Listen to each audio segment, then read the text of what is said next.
Peace. The thoughts and opinion of some of the music played here on the Beats, Rhymes, and Race BRR show are not necessarily those of keepers of the art and us as individuals. Enjoy.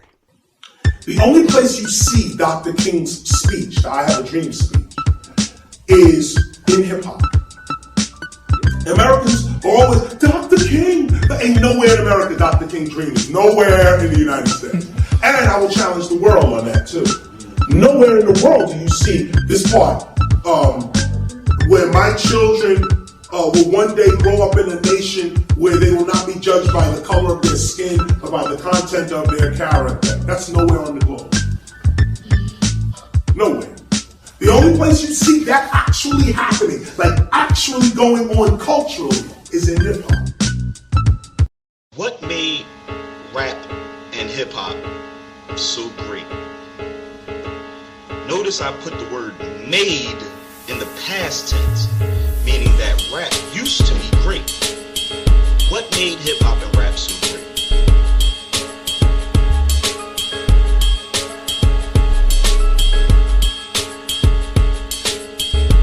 That was our voice. It was the sound of those who were oppressed, those who didn't make much money, and those in the struggle. Hip-hop sucks now because it's lost its struggle.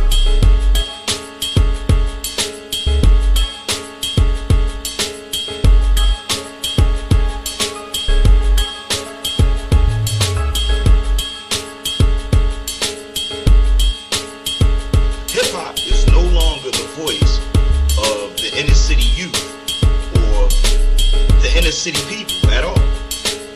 I'm going to tell you why. You go to any inner city in the country, in the hood, only a few people can afford those diamonds. Those are the big time drug dealers. Only a few people can afford those big time cars. Those are the big time drug dealers. And even those big time drug dealers in today's cultural climate, we know that those big time drug dealers don't last. Either they go to jail or somebody kills them. I don't think anyone understands that hip hop now talks about things that have nothing to do with the struggle. It's about partying all the time, girls shaking their asses, which is fun. Now, don't get it twisted. It always had that, but hip hop used to have more genuineness to it. It was more genuine. It was more broad. It wasn't just stuck on a one train thought. 1 2 1 2 1 2 Yes, 1 sir. 2. Yes, y'all. Beats, Rhymes, and Race back again with what is this, episode 5? This is episode 5, Episode brother. 5. Wow, 4 in the bag already, man. Yes, Episode sir. 5. Wow. Yeah, man. The KOTA family, man. Yo, let's do a roll call, man, because it's kind of thick in here. Yeah, man. yeah. It's a little bit more heads in the building as we're accustomed. But you know what? This is just one of the shows that I look forward to doing, man. Yeah. You know what I'm saying? Because I y'all hear us say keepers of the art, Beats, Rhymes, and Race, but there's a collection of beautiful people, man, that has been a part of all the things that we've been doing since 2006, man. So No it was doubt. time to do a roll call and get the brothers in the building. You know what I'm saying? And it's been a minute since some of these dudes had their voice heard over the airwaves. Oh, man. We're going back to hip hop flavors. Yes, sir. Matter of fact, we went from Loco Ocos to international real quick. You know what I'm saying? No question. Right. So what's up? Roll call, man. Who in the building, man? What's up? This is Brandon Buckner, better known to y'all as Big Zoo, probably by the fellas. Mm-hmm. Glad to be here, man. Podcast is Beats, Rhymes, and Race is really popping off, and KOTA's really doing some things. you know, and we're still working. No doubt. Still a lot of good things coming down the road. So pleasure to be here, man. So all the artists out there, you know, saying that that we're gonna work with in the future, and all the ones that we worked with in the past, that's Big Zoo. That's the one you probably talked to. That's the reach out man. That's the reach out man. Yes, sir. All day. He get everything moist. You know what I'm saying? Then we bring it home. All day. You know. All day. Finessing them, getting them right. You know what I mean? No doubt. Yeah. Who else? What's up? Next up to bat. What's up, fam? What's up? Mont B in the building. My Good, B, good to be with everybody today and expound on all things important. So it's been a minute, and glad to be with everybody. Yes, sir. Man, hey, for just so the family knows, man, all the magnificent artwork that you see, all the flyers, man, the posters, everything, that's strictly Mont B. Appreciate you. Matter of fact, we need to, you know what, Mont B, man, I'm going to throw it out there. We need to do something eclectic on the website, man. We need to put together like a little table book for our website. Yeah, Mont B's work. Yeah, Mont B's work. You know what I'm saying? You know, because I always thought, I was like, man, if keepers had like a fat office space with mahogany walls and tables, I would do like on one of the hallways down, I would do like do prints of all the flyers that we have and frame them and have them going up, and that would be so crazy, man. We can do something like that on the website, though. No doubt. Be hot. We can make that happen. Matter of fact, we're actually going to reference one of your joints today, man. Okay. Matter of fact, the joint I'm pointing to right now, the pop culture and the media piece you did, man. Yeah, man. With all the imagery on top, man. We're going to get into that today, brother. Sounds good. Yeah, man. Sounds On point. Can't forget about what my man B Laz back there. What's up, B Laz? What's good, fam? All is well, bro. All is well. Glad to be here. Good, In the man. building, Good, man. So, yo, as y'all can see, man, it's a packed house, yo. Your boy Don Juan, Big Ish, the Beats, Rhymes, and Race Show, episode 5, as we said. And, man, today is a topic, man, that I know is near and dear to every brother's heart that showed up today, man, to record this joint. You know what I mean? Yeah, for sure. Yeah, for sure. Yeah. You know, like, and that joint that you heard was it's called One Train of Thought, and it's off the new Showbiz and AG album, Mugshot Music. You know, and he asked some very critical questions in that piece. Yeah, absolutely. You know, he asks he's questioning, is hip hop still struggle music? Is it still the voice of today's urban community, of today's urban youth in particular? Yeah. I think that's a very provocative question. Absolutely. Yeah. You know. Yeah. And you know, we've been tossing it around, man, for, you know, some time now, you know, just putting thoughts together, man, and you know, I come up with several different answers to that particular question. You know, when you talk about hip hop being the voice of today's urban youth, in one instance you can say yes, and in another instance you can say no. You know, you can talk about the influence of the corporate entities that control or filter what's being heard. You know, you can talk about life imitating art and art imitating life. So it's a very loaded question, man. With a lot of layers to it. Yeah, very much so. Very much so. And what's fascinating is that I go so far as to say that everyone in this room, you know, was impacted and influenced in some way through hip hop. Yeah, you know, I think that's one of the common threads that we all that keeps us together. You see what I'm saying? You know, I mean, but and y'all chime in. You know what I'm saying? Y'all chime in. Yeah. But I think the identity of hip hop has changed. You see what I'm saying?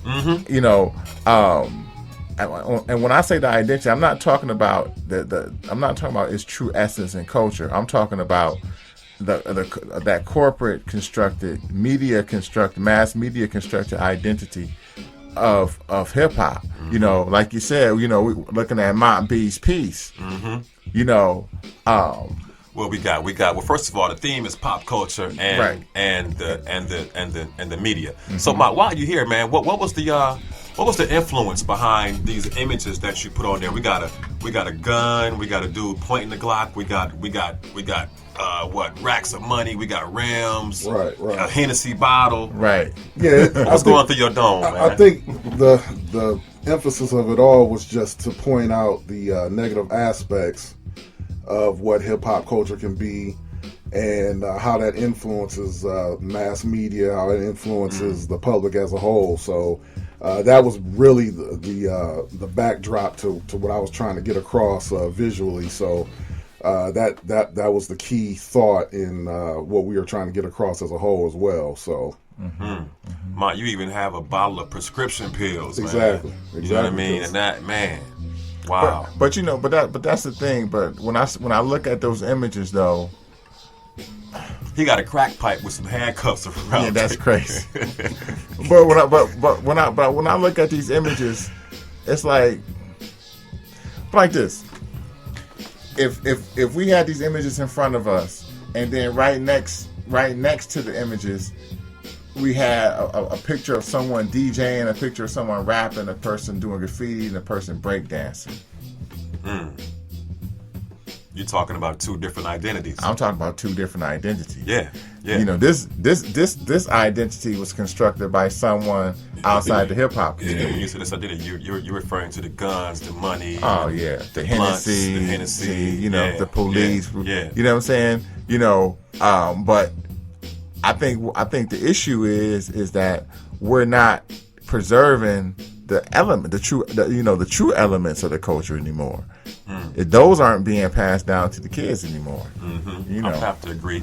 I mean, and it's interesting because I remember, and y'all chime in with this, because I remember going to city officials with the initial concept of a hip hop concert. You know what I mean? And it's like when they close their eyes and envision hip hop, they see all the negative imagery. Correct. They see the violence. They see the girl with the big behind. They see the dude in the strip club throwing money up.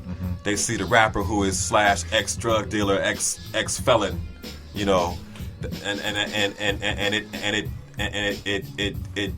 It doesn't allow them to really see the bigger picture, because they've been influenced by this corporate identity the same way as our youth are being influenced. What y'all think? That's what I was going to bring up, Don, is that our youth are seeing it that way.